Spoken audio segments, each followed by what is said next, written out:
Hey friends, thank you so much for joining me in another drawing lesson. This time we are going to shade the female figure we drew on the previous lesson.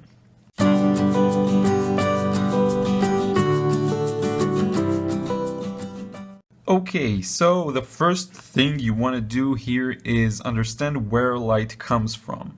In this drawing, light comes from the right, and it's a rather soft light. So we aren't going to see too much of a contrast here. So what I'm doing now is I'm moving into my shading grip. What this does is, instead of holding the pencil like this, which sort of gives away some of the control, I move and hold it like this. Now what happens is that you shade with the side surface of the pencil, which leads to a very light and gentle result. And you really want to be able to begin with light here and then slowly make your way towards the darker areas. So the first thing I think I'll do here is I'll work on the arm, and I'll start by applying a very bright layer of gray. And many people use all sorts of mediums for this type of thing. Charcoal and different types of pencils, even black colored pencils. I prefer to use my regular one, and from time to time I'll use something else. Now what I'm doing is I'm evenly creating this very bright tone here, but I am leaving some areas completely white, like this part here. It's going to be completely white, no shading in it whatsoever, paper white. And this is important because eventually your highlights are going to show with the help of these very light areas. So you want to make sure, and this is something I recently, I've known intuitively, but recently it's sort of I became conscious to it, that the quality of your drawing is influenced heavily on by the not only shades and dark tones, but also by the highlights and the really bright areas. I know it's not, maybe some of you are like, well, that's obvious. It wasn't obvious for me, at least not on a conscious level. So a lot of the quality of your art is sort of depends on, if you try to go for a more realistic feel, depends on the bright parts as much as it depends on the dark parts. And I know many people, and maybe I'll do that as well, go back and use an eraser or something like that to turn parts into white again and sort of add the highlights. I may do that later on. Now, as you can see, this is pretty time consuming. So I'll do some in real time, then some in time lapse. We'll see how we take it. And let me know what you prefer. And so I'm slowly making my way from left to right and adding this very dark, not very dark, but darker tone than what I began with. And you really need to observe the object you're drawing and sort of understand how its tones are, how they look, because the thing that gives objects their three-dimensionality and the feeling of realness and depth is almost solely the shadows, the shading. The shape is also important, but it's important for it to be accurate, but the shading is what does most of the job here. And so this is super important to get properly. So you see this part is sort of buried behind the face and the hair, so less light can reach it, and so I darken it. Sometimes you will see sort of scenes where there is very soft light and you can't really tell where it's coming from, and you'll see that this part and this part both are going to be shaded. This means the light comes from either the flash of the camera or an outside source that's behind the camera. But here we have, thankfully, we have a very clear source of light that comes from the right, which allows us to really easily determine where shadows come. So basically, if light comes from here, so all the left parts behind the objects and the drawing will be darker. So for example, here we have a very dark area underneath the arm, and also the left part of the arm is also darker. Now the thing is, and remember this because this is something I notice all the time, the shadow on the shape is almost always brighter than the shadow under the shape. So the shadow here behind the arm is darker than this shadow on the arm. This is something that really I saw repeating itself in many cases, and so try and get that in. And I think it's sort of a collection of skills that mix together to create a good realistic looking, or just a nice looking drawing.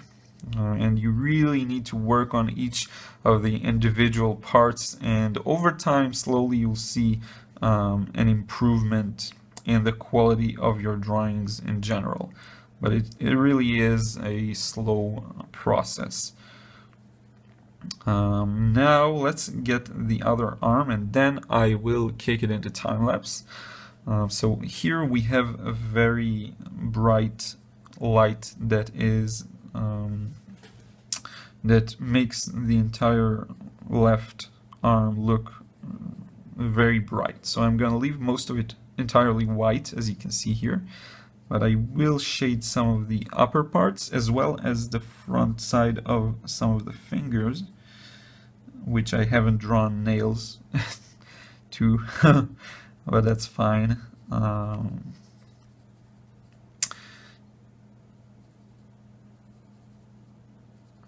Just like that. I just wanted to update you while I'm shading that I have an email newsletter that you can sign up for, and what you get is really some of my best advice and tricks and tips on drawing. When I come across something interesting, I usually send it, and it does contain many things that I don't share here on YouTube. So you definitely want to check it out if you are enjoying my videos, and I'll add a link in the description box as always.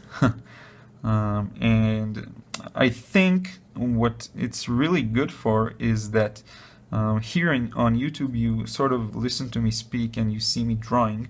The thing with this newsletter is you get to read what I write, and I think this adds another layer of information, sort of like my books, and so I highly recommend it. It's completely free.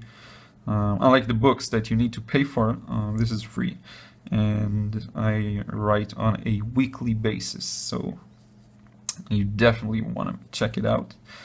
And now I think it's time to kick it into time-lapse, and I'll be back soon to explain everything. Just notice how I left the very center part of the belly sort of bright, because it's slightly protruding, and below it I shaded. Okay, so these are the things you want to notice. Now let's kick it into time-lapse, and I will see you soon.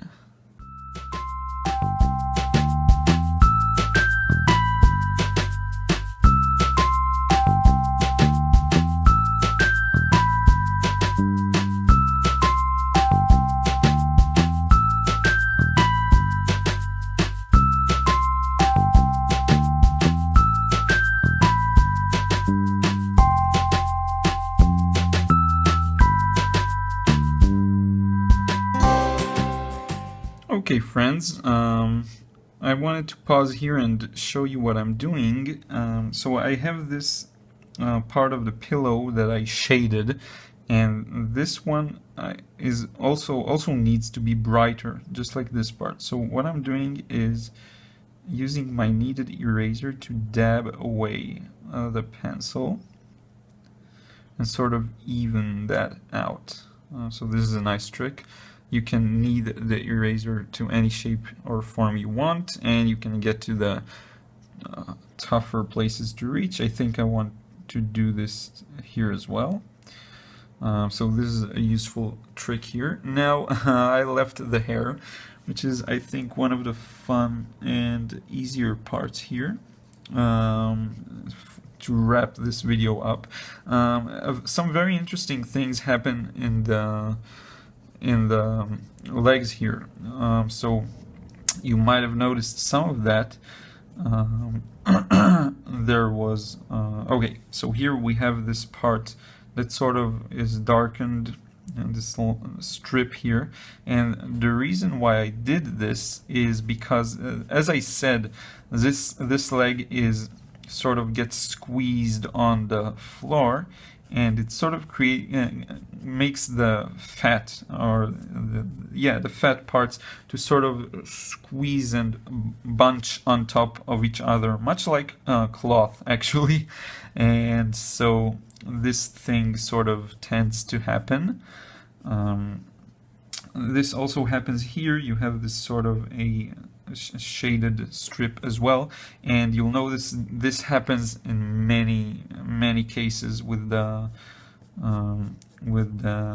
this part of the leg, and also in the hips.